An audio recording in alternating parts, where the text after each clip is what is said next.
Эми чоңдук киргизүү көзөнөгүн аталышын кошолу.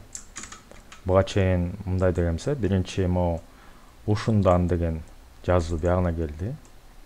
Ушуга деген кечиресиз, ушундан деп жазылды, анан кийин анын жайылма тизмеги келди. Ушуга деген бияка келди, мына могу кийинки сап. Анын жайылма тизмеги муяка кетти.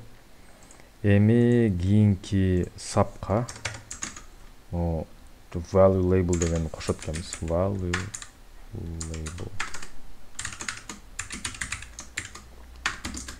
Value label деп туруп могу сыяктуу эле көчүрө алабыз.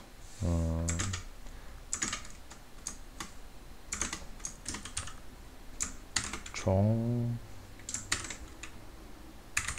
деп жаздык. Анан grid layoutка аны кошуп коебуз. Аны унутпайбыз. Value label дегенде коштук. Анан болгончанчы 0, 1, 2 сап болду. Колонкасы 0-чү. 0-чү мамычада тура берсин. Эми иштетип көрөлү. Чоңдук сонун эми бул жерге көзөнөгү болот. Ал көзөнөгүн азыр кошуп коебуз. Self value edit дейт. Q-line edit. Self value edit барабар Q line edit дедик. Ал дагы central widgetке туташты. Self value edit check it. Set alignment дедик. Qt alignment flag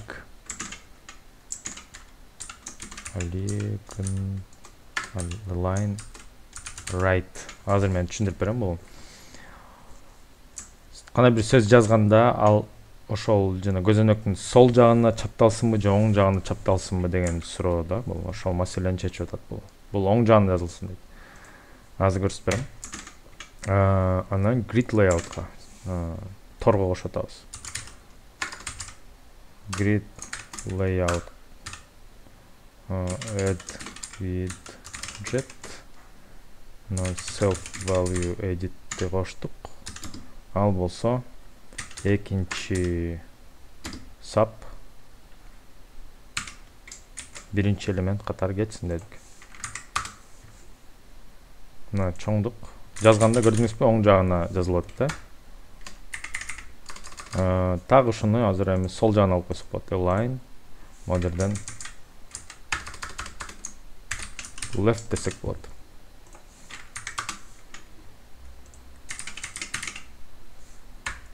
Эми align center деген бар болушу мүмкүн деп болжолдоп атам.